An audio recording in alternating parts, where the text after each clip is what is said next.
Everyone, मैं हूं प्रियंका। स्वागत है आपका मेरे चैनल इंग्लिश पाठशाला में। तो आज हम लोग करने वाले हैं इंग्लिश स्पीकिंग प्रैक्टिस। क्योंकि देखिए, इंग्लिश बोलने के लिए सबसे ज्यादा जरूरी क्या है? इंग्लिश बोलना। जितना जल्दी आप इंग्लिश बोलने की शुरुआत करेंगे उतना जल्दी आप इंग्लिश में फ्लुएंट होते जाएंगे। क्योंकि ये कहा गया है कि स्पीकिंग कम्स बाय स्पीकिंग, मतलब बोलने से ही बोलना आता है। तो जितना जल्दी आप बोलने की शुरुआत करेंगे उतना ही जल्दी आप इंग्लिश सीख जाएंगे। क्योंकि देखिए, अगर आप ये सोचते हैं कि मैं पहले ग्रामर सीख लूंगा तब मैं इंग्लिश बोलने की शुरुआत करूंगा, तो क्या आपने ग्रामर नहीं सीखा? क्या आपने बुक्स नहीं पढ़ी? आप तो अपने स्कूल टाइम से ग्रामर सीखते आ रहे हैं, तब भी आज आप इंग्लिश नहीं बोल सकते हैं, क्योंकि आपने इंग्लिश बोला नहीं, इंग्लिश बोलने की प्रैक्टिस नहीं की। क्योंकि जब आप स्पोकन इंग्लिश की बात करते हैं तो स्पोकन इंग्लिश में हमें इंग्लिश बोलनी पड़ेगी। जब तक हम अपने मुंह से इंग्लिश बोलेंगे नहीं, तब तक हम इंग्लिश नहीं बोल सकते हैं, चाहे हम कितना ही ग्रामर क्यों न जान ले। तो आज हम करेंगे इंग्लिश स्पीकिंग प्रैक्टिस। मैं आपको इतने आसान तरीके से बताऊंगी कि आप घर बैठे इंग्लिश बोलने की प्रैक्टिस कर सकते हैं और अपने से इंग्लिश बोलने की शुरुआत कर सकते हैं। तो without wasting time, let's get going. मेरे पास कार है, आई हैव अ कार। तो जब भी हम ये कहते हैं कोई भी चीज हमारे पास है, तो वहां पे हम हैव का यूज करते हैं। किसका यूज करेंगे? हैव का। हैव का यूज करके आप मल्टीपल सेंटेंसेस बनाइए। कोई भी चीज आपके पास है, वहां पे हैव का यूज करिए। आई हैव का मतलब हो गया कि मेरे पास, ठीक है, मेरे पास है। जो भी चीज आपके पास है उस ऑब्जेक्ट का नाम ले लीजिए। जैसे मेरे पास फोन है, आई हैव अ फोन। मेरे पास कार है, आई हैव अ कार। मेरे पास घर है, आई हैव अ हाउस। मेरे पास बुक है, आई हैव अ बुक। मेरे पास पेन है, आई हैव अ पेन। तो इस तरह से आप बहुत सारे सेंटेंसेस बनाइए। कोई भी चीज आपके पास है, वहां पे हैव का यूज कर लीजिए। कोई भी चीज आपके पास था, मतलब पास्ट की बात करें, कोई भी चीज आपके पास था तो वहां पे हम हैड लगा देंगे। जैसे मेरे पास फोन था, आई हैड अ फोन। मेरे पास घर था, आई हैड अ हाउस। मेरे पास कार थी, आई हैड अ कार। मेरे पास बैग था, आई हैड अ बैग। तो कोई भी चीज आपके पास है तो वहां पे हैव का यूज कर लीजिए। कोई भी चीज आपके पास था, वहां पे हैड का यूज कर लीजिए। कोई भी चीज आपके पास होगा, जैसे मेरे पास कार होगा तो कैसे बोलेंगे? I will have. तो वहां पे हम जब फ्यूचर की बात करेंगे तो वहां पे हम विल हैव का यूज कर लेंगे। किसका यूज कर लेंगे? विल हैव का। जैसे मेरे पास कार होगा, I will have a car. मेरे पास घर होगा, I will have a house. मेरे पास फोन होगा, I will have a phone. तो मल्टीपल सेंटेंसेस बनाइए इसकी हेल्प से। कोई भी चीज आपके पास है, हैव का यूज कर लीजिए। कोई भी चीज आपके पास था, वहां पे हैड का यूज कर लीजिए। कोई भी चीज आपके पास फ्यूचर में होगा, वहां पे विल हैव का यूज कर लीजिए। कितना आसान है। आप इस टॉपिक से बहुत सारे सेंटेंसेस खुद से बना सकते हैं। एक और सेंटेंस देखिए, जैसे आपको बोलना है कि मुझे बुखार है, तो कैसे बोलेंगे? I have a fever. तो वहां पे भी हम हैव का यूज करते हैं जब हम पेन और इलनेस की बात करते हैं। जैसे मुझे बुखार है, आई हैव अ फीवर। मुझे जुकाम है, आई हैव अ कोल्ड। मुझे सर दर्द है, आई हैव अ हेडेक। तो वहां पे भी हम हैव का यूज करते हैं। तो जब भी आपको अपनी बीमारियों के बारे में बात करनी है, मुझे बुखार है, जुकाम है, पेट दर्द है, सर दर्द है, कुछ भी है, तो वहां पे आप हैव का यूज कर लीजिए। ठीक है, मुझे जाना है तो कैसे बोलेंगे? I have to go. क्या बोलेंगे? I have to go. तो कोई भी काम हमें करना है, मजबूरी में हमें करना है, तो वहां पे हम हैव टू का यूज करते हैं। उसके बाद हम लगाते हैं वर्ब की सॉफ्ट फॉर्म। जैसे मुझे जाना है, आई हैव टू गो। मुझे पढ़ना है, आई हैव टू स्टडी।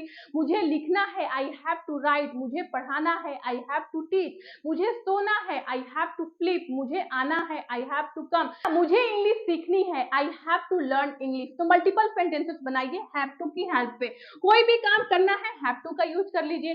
कोई भी काम आपको करना था तो वहां पे आप हैड टू का यूज कर लीजिए। किसका यूज करेंगे? Had to. जैसे मुझे जाना था, आई हैड टू गो। मुझे आना था, आई हैड टू कम। मुझे पढ़ना था, आई हैड टू स्टडी। मुझे सोना था, आई हैड टू स्लीप। तो इस तरह से हम सेंटेंसेस बनाएंगे। जैसे अगर आपको बोलना है कि मुझे बैग चाहिए, तो क्या बोलेंगे? I want a bag. क्या बोलेंगे? I want a bag. तो कोई भी चीज आपको चाहिए, वहां पे आप वॉन्ट का यूज कर लीजिए। कोई भी चीज, कोई भी वस्तु आपको चाहिए, वॉन्ट का यूज कर लीजिए।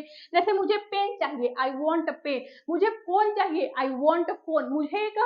मुझे एक घर चाहिए, आई वॉन्ट अ हाउस। मुझे एक पेन चाहिए, आई वॉन्ट अ पेन, मुझे एक कार चाहिए, आई वॉन्ट अ कार, मुझे एक स्टडी टेबल चाहिए, आई वॉन्ट स्टडी टेबल। तो कोई भी चीज आपको चाहिए वहां पे आप वॉन्ट का यूज कर लीजिए। जैसे मैं जाता हूँ, आई गो, मैं खेलता हूँ, आई प्ले।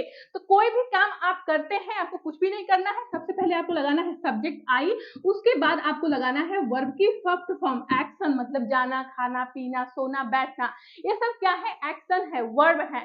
तो कोई भी काम आप डेली बेस पे करते हैं तो सबसे पहले आप लगाइए सब्जेक्ट, उसके बाद आप लगाइए एक्शन। जैसे मैं जाता हूँ, आई गो, मैं आता हूँ, आई कम, मैं पढ़ाता हूँ, आई स्टडी, टीच, आई, मैं पढ़ता हूँ, आई स्टडी, मैं खेलता हूँ, आई प्ले, मैं सोता हूँ, आई स्लीप, मैं सीखता हूँ, आई लर्न, मैं नाचता हूँ, आई डांस, मैं खाता हूँ, आई ईट, मैं नहाता हूँ, आई टेक बाथ, मैं बोलता हूँ, आई स्पीक, मैं वहां जाता हूँ, आई गो देयर, मैं ये करता हूँ, आई डू दिस, मैं वो करता हूँ, I do this, I do that. कोई भी काम आप करते हैं सब्जेक्ट आई लगाइए, उसके बाद एक्शन लगाइए। ठीक, मैं जा रहा हूँ, इस सेंटेंस को आप कैसे बोलेंगे, आई एम गोइंग। तो कोई काम आप कर रहे हैं वहां पे हम प्रेजेंट कॉन्टिन्यूअस टेंस यूज करते हैं। आई, सब्जेक्ट आई के साथ हम हेल्पिंग वर्ब एम का यूज करते हैं और वर्ब की फर्स्ट फॉर्म में आईएनजी लगाते हैं। तो हमारा स्ट्रक्चर क्या बनेगा, आई एम, उसके बाद वर्ब की फर्स्ट फॉर्म में आप आईएनजी लगा दीजिए। जैसे मैं जा रहा हूँ, आई एम गोइंग। ठीक है, तो इस बेस पे आप बहुत सारे सेंटेंसेस बनाइए। जैसे मैं आ रहा हूँ, आई एम कमिंग, मैं पढ़ा रहा हूँ, आई एम टीचिंग, मैं इंग्लिश सीख रहा हूँ, आई एम लर्निंग इंग्लिश, मैं खा रहा हूँ, आई एम ईटिंग, मैं पढ़ रहा हूँ, आई एम स्टडिंग, मैं सो रहा हूँ, आई एम स्लीपिंग, मैं तुमसे बातें कर रहा हूँ, I am talking with you, मैं बोल रहा हूँ, आई एम स्पीकिंग, मैं देख रहा हूँ, आई एम वॉचिंग, मैं सुन रहा हूँ, आई एम लिसनिंग, मैं खाना बना रही हूँ, आई एम कुकिंग। तो इस तरह से आप मल्टीपल सेंटेंसेस बनाइए, जितना भी सेंटेंसेस आप बना सकते हैं सेंटेंसेस बनाइए। अब देखिए, जैसे आपको बोलना है कि यह किताब है, तो सेम इंग्लिश में कैसे बोलेंगे, दिस इज अ बुक। कैसे बोलेंगे, दिस इज अ बुक। क्या बोलेंगे, this is a bag, this is a book.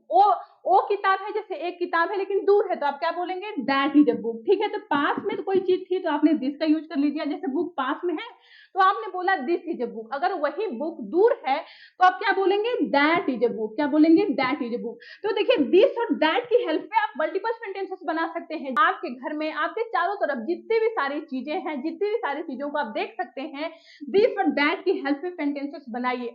अब आपको ध्यान क्या रखना है कि दिस का मतलब होता है यह और दैट का मतलब होता है वह। ठीक है, और दिस और दैट के साथ, दोनों के साथ हम हेल्पिंग वर्ड कौन क्या लगाएंगे, इज लगाएंगे। और दिस का यूज हम करते हैं पास की चीजों के लिए। जैसे कोई चीज आपके इतना पास है कि आप उसे छू सकते हैं, तो वहां पे आप दिस का यूज कर लीजिए। कोई चीज दूर है, आप उसे छू नहीं सकते हैं, बस आप इशारों से बता रहे हैं कि वो घर है, वो पेन है, वो बैग है, वो मेरी कार है, तो वहां पे आप दैट का यूज कर लीजिए। तो जितने भी सारे चीजें आपके रूम में हैं, घर में हैं, आपके जितने भी सारे चीजें आपके सराउंडेड हैं, आप उन्हें दिस और दैट की हेल्प से इंग्लिश में बोलने की शुरुआत करिए। जैसे आपको बोलना है कि यह पेन है, दिस इज अ पेन, यह बैग है, दिस इज अ बैग। कोई चीज आपके पास है, ठीक है, आप एक इमेजिन कर लीजिए, कोई भी चीज आपके पास है, आप उससे इंग्लिश में बोलने की शुरुआत करिए। जैसे दरवाजा है, दिस इज अ डोर, या टीवी है, दिस इज अ टीवी, या बैग है, दिस इज अ बैग, या बॉटल है, दिस इज अ बॉटल, या स्टडी टेबल है, this is a study table, या पंखा है, दिस इज अ फैन, या बेड है, दिस इज अ बेड, या मेरा बुक है, this is a my book, या मेरा बैग है, this is a my bag, या कुर्सी है, दिस इज अ चेयर। तो इस तरह से आप सेंटेंसेस बनाइए। अब आपको ये सोचना है कि वही सारी चीजें दूर हैं, तो वहां पे आप दैट का यूज कर लीजिए। जैसे वह कुर्सी है, दैट इज अ चेयर, वह पेन है, दैट इज अ पेन, वह मेरी किताब है, that is a my book, वह मेरा कार है, that is a my car, वह मेरा घर है, दैट इज माई हाउस, वह दरवाजा है, दैट इज अ डोर, वह पंखा है, दैट इज अ फैन, वह टीवी है, दैट इज अ टीवी। तो इस तरह से आप बहुत सारे सेंटेंसेस बना सकते हैं और आप अपने से, खुद से, अपने से इंग्लिश स्पीकिंग की प्रैक्टिस कर सकते हैं। बस आपको स्ट्रक्चर अपने माइंड में सेट करना है कि सेंटेंसेस कैसे बनते हैं।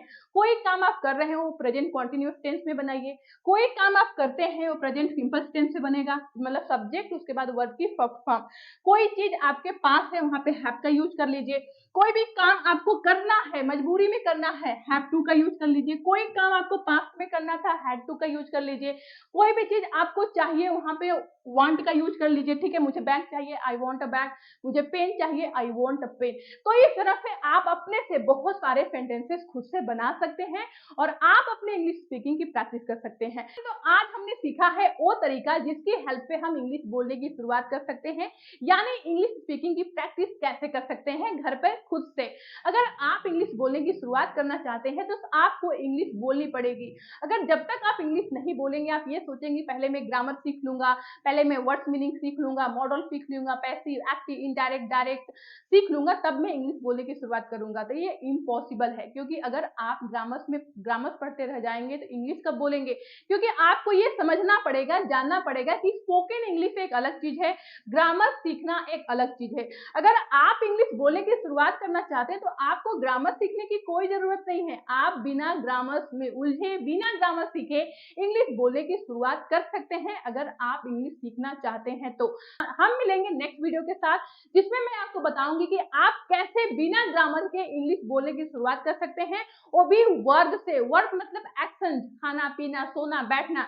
अगर आपको ये आता है तो आप इनकी हेल्प से कैसे बहुत ही आसानी से इंग्लिश बोलने की शुरुआत कर सकते हैं। इसी बात पे मैं आपसे रिक्वेस्ट करती हूँ कि अगर आपको ये वीडियो पसंद आई हो और आपको लगता है कि शायद ये वीडियो आपके काम की लगी हो और आप इस वीडियो से कुछ भी सीख पाए हो, तो please like the video, subscribe my channel. मिलते हैं नेक्स्ट वीडियो के साथ, तब तक के लिए bye bye and keep practising.